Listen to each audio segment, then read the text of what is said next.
What would the projected 12-team playoff look like for college football heading into Week 8? We'll go over the situation, what it stands currently, the 4 conference winners, which would get the 4 byes. Texas would be leading the SEC, they get the 1 seed. Oregon would get the 2 seed out of the Big Ten. Miami, undefeated in the ACC, they would get the 3 seed. And then Iowa State with the Big 12, they would come in at the 4 seed.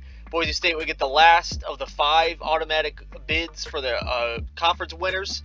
Penn State, Ohio State, Georgia, and Alabama would be the 4 at-large teams that would receive a home playoff game. So enough of the current right now. Projected would be the rest of the season. What I think it's going to be, at least heading into Week 8. The number 1 overall seed would be Texas. I think they go 13-0. They are projected to be favored in every single game. They have at least a 92% chance of winning in every game besides the current one, Georgia, and against Texas A&M last week of the season. I do believe they win both those games, and I do believe they beat Alabama in the SEC championship game to finish the season 13-0 and get that number 1 overall seed. Number 2 seed would be Oregon. I think they finished 12-1. I do believe that they get a regular season loss, whether that's at Michigan, at Wisconsin, or in the season finale against Washington. Yeah, they have a 73% chance of winning at least 73% chance of winning all 3 of those games. But I do believe going on the road in the Big Ten, they drop at least one of those. But I do believe they get a rematch against Ohio State and win again to claim the Big Ten championship. The 3 seed would be the ACC champ, Clemson. I do believe that they run the table the rest of the season. They beat Louisville, they beat VT, went at Pittsburgh, they beat South Carolina, and then they beat Miami in the ACC championship game to finish 12-1 and get that the 3 seed, the automatic bid out of the ACC. And finally, I think the Big 12 champion would be Iowa State. Now, you see over there, I think they finish 11-2. I do believe they finish with not only 1 more, but 2 more regular season losses that could come in the last 2 weeks at Utah and against Kansas State, the 2 hardest opponents they'll place all year by far. I don't think it'd be hard pressed to say they lose both of those, but it's not out of the realm of possibilities either. I think they beat BYU in the Big 12 championship game, though, to get that automatic bid to get the last 4 byes in the projected playoff. The 5 seed right now, I think, would be Ohio State. I think they finished 11-2.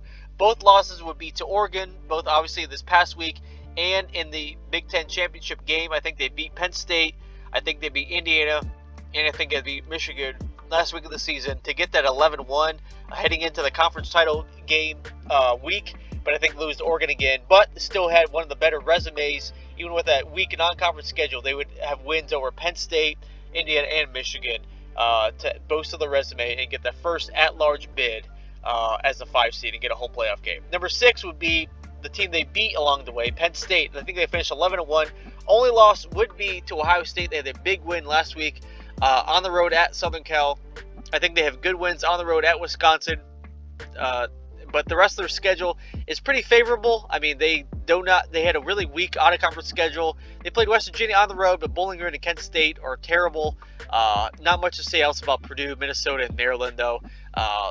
But, I mean, if you get 11 wins in a Power 4 conference in 2024, you're doing something right. I think they're one of the four teams to get a home playoff game in the first round of the playoffs with that record. Now, the 7th seed would be Alabama. I think Alabama runs the table the rest of the way. I think they beat Tennessee and they beat LSU to get to the SEC championship game where they would lose to Texas. That's where the 11-2 spot comes in. They would get the at-large bid.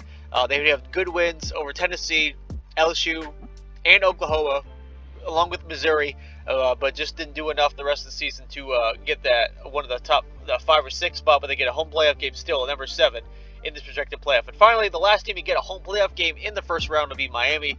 I think they run the table the entire regular season, go 12-0, but lose to Clemson in the ACC championship game. They avoid them in the regular season.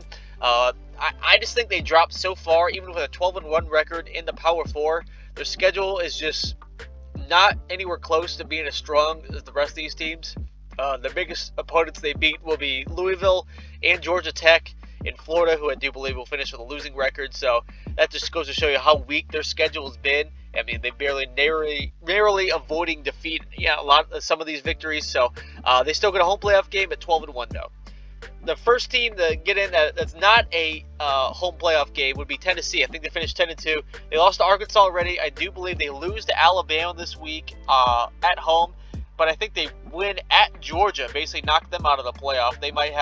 Georgia might suffer 3 losses this year. They lose to Texas this week, and they lose to Tennessee in a few weeks there, as you see.